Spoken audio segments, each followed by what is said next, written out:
тухайлах юм бол одоо өөрийн дарга нар гэдэг бол ерөөсөө яг хөрсөн дээр байж байгаа эгэл жирийн намынхаа гишүүдтэй байнгын харьцаатай, байнгын уялдаатай, байнгын ажиллагаатай байдаг хүмүүсээ. Одоо энд сууж байгаа 152 өөрийн дарга бол ерөөсөө л энэ дарга нар хинэн ч очиж харьцдаггүй, тэр намын гишүүдтэй бид нар харьцдаг. Намын гишүүд маань намдаа үнэнчээр саналаа өгөөд ялагдчихлаа.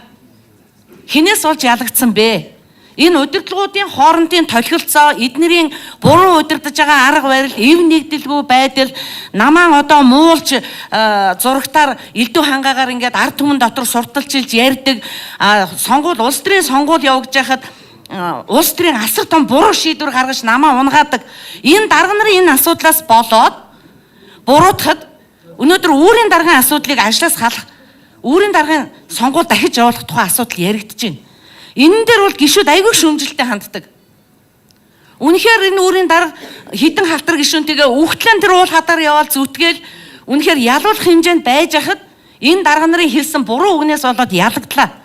Тэгээд тэнцээ одоо дахиад сонгуул явуулаад өөрийн дарга сонгонч гэдэг юм уу. Ингээд гишүүдийг дотор нь овоо нэг сайхан аятайхан багцолоод хамт олон болоод төлөвшөөд ингээд одоо залуучуудаа дэмжиж нэг сайхан болоо явж итэл нь дарга нарын буруугаас болоод ялагдаад өөрийн дарга нь аваа хайчлаа. Нөгөө хитэн гишүүд ингээд хөл амаа болохгүй бужигж эхэлдэг. Жишээлбэл ийм энэ төр асуудлыг энэ дүрмэн дээр их сайн зохицуулж оруулж өгмөр санагдаж байна.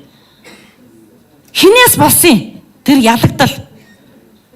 Улс төрийн сонгуул гэдэг чинь асар их юутай. Манай намын одоо үнэхээр энэ өөрснийхөө алдааг ухамсарлаад, ухаарад, толгойдоо юм бодоод ингээд шинжилэлт хийж байгаа асуудал бол үнэхээр сайн байна. Үнэхээр сайхан байна. Үнэхээр цаашаа бид нар одоо нэг ийм эрчтэй хүчтэй дотроо нэг практиколоо тэмцэлдээд алдалдаа байхгүйгээр нэг ялчаасан гэдэг бодол бид нарт байна штэ. Бид нар ялагдъя гэж хизээж боддгоо. Хинээс болдгоо энэ хідэн удирдлагын хідэн толгойноос болдог штэ. Ер нь бол тэр энүүнийгээ хүртэл одоо энэ дүрмэн дээр бүр хатууд усгаж өгмөр санагдаж байна.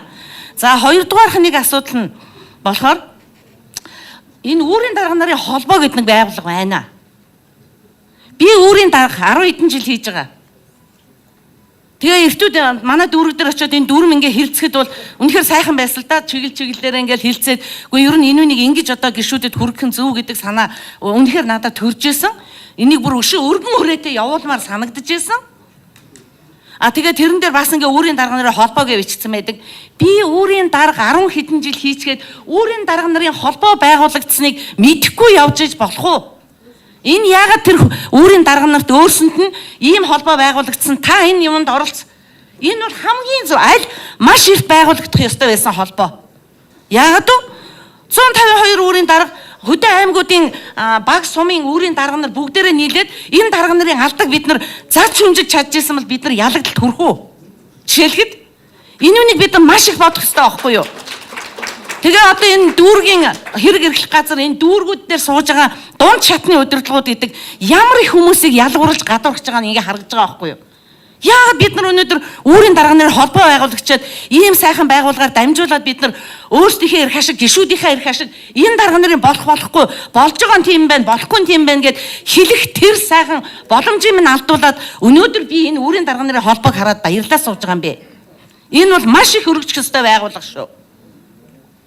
Энэ бол анхан шатны бүр жинхэнэ тэр хөөрхий тэр уул хадаар гутал гуцсан уран тастан тэр ардын намынхантай зодон зохион хийгээд явдаг тэр гишүүдтэй чинь өдөр тутам уулзаж холбогдож байдаг ус сучин өөрийн дарга нар байдгийн дарга нараа. Би энэ үнийг бүр зориуд хэлмээр байна. Тэгээ энэ дээр бүр хатан анхаарах ёстой. Энэ холбоог өргөжүүлэх ёстой.